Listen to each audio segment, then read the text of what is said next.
వెంకటరెడ్డి ఏ మాత్రం నీళ్ళ మీద అవగాహన లేనటువంటి మన నీటిపారుదల శాఖ మంత్రి ఉత్తమ్ కుమార్ రెడ్డి వీళ్ళేం కాళేశ్వరం కూలేపోయింది, అది వనికే రాదు. నేను ఆయన మాట్లాడతలేడు.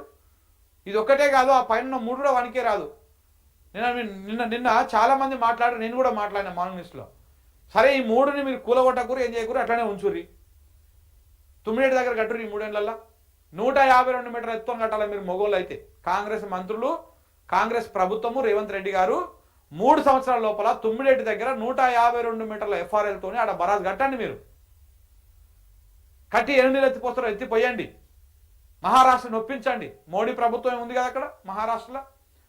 పోయి రేవంత్ రెడ్డికి మోడీకి దోస్తానమే ఉంది కదా, రేవంత్ రెడ్డికి చంద్రబాబు నాయుడికి దోస్తానమే ఉంది కదా.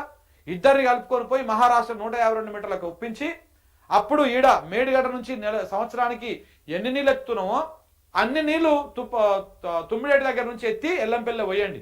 అప్పుడు తెలంగాణ సమాజానికి మేము చేసింది కరెక్టు అని చెప్పండి.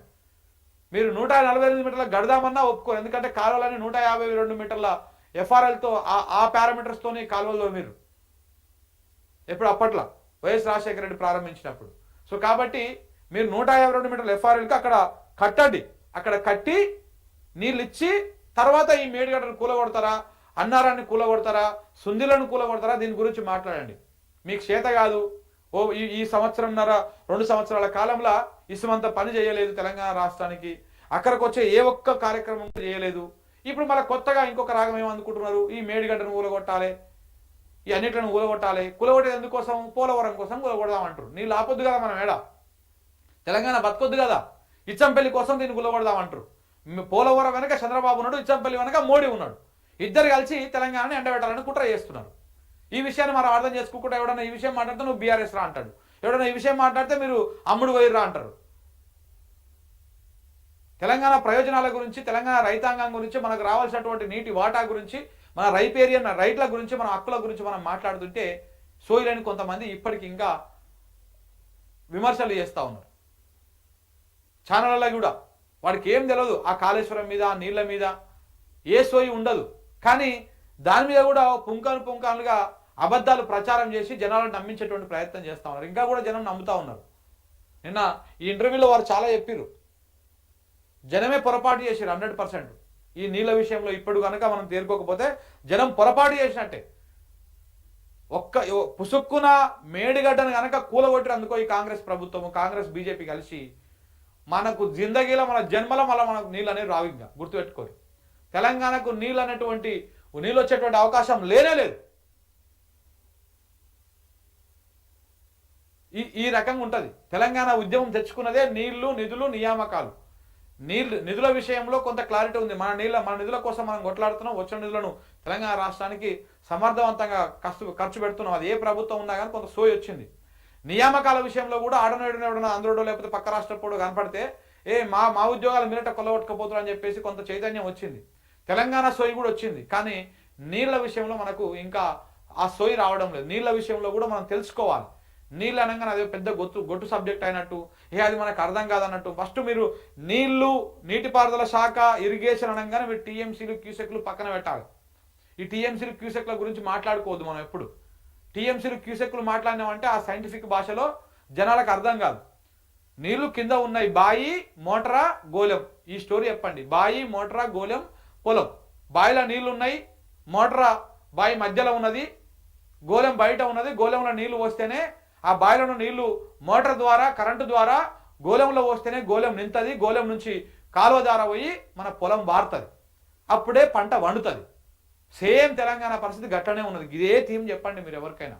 మనకి ఇటు కృష్ణ అయినా, ఇటు గోదావరి అయినా మనకు బావులే కింద ఉన్నాయి, మనం పైన ఉన్నాం.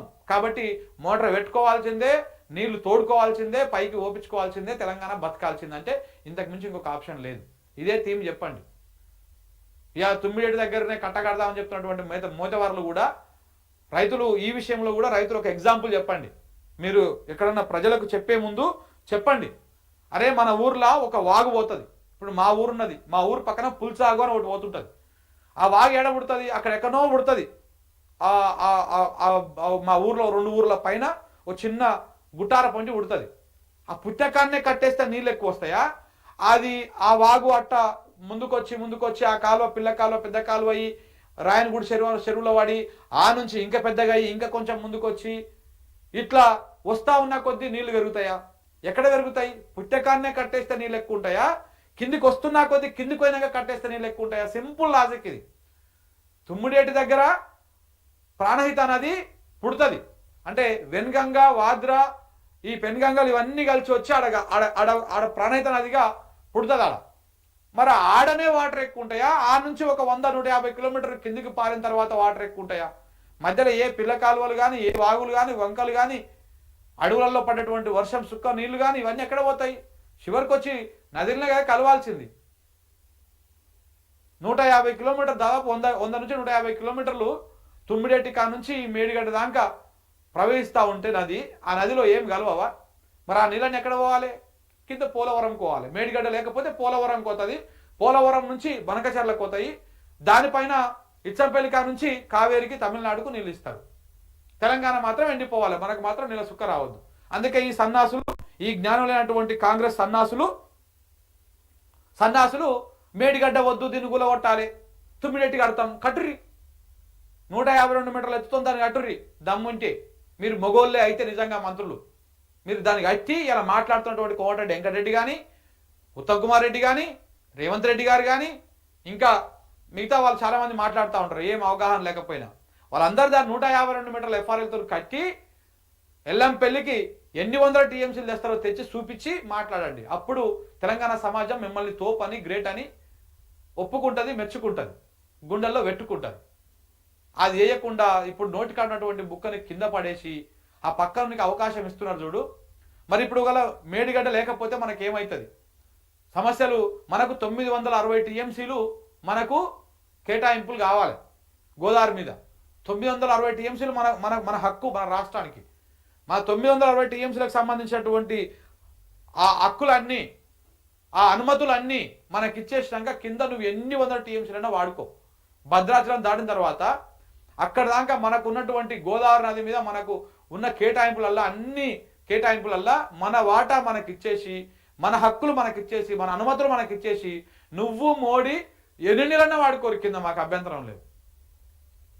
ఎవరైనా ఇదే చెప్తున్నారు. నీళ్ళ మీద జ్ఞానం ఉన్నోళ్ళు, నీటిపారుదల రంగ నిపుణులు, తెలంగాణ శ్రేయస్సు కోరేటోళ్ళు, తెలంగాణ మంచి కోరేటోళ్ళు, రైతాంగం బాగుపడాలి అని అనుకున్నటువంటి వాళ్ళు ఎవరైనా కానీ ఇదే మాట చెప్తున్నారు.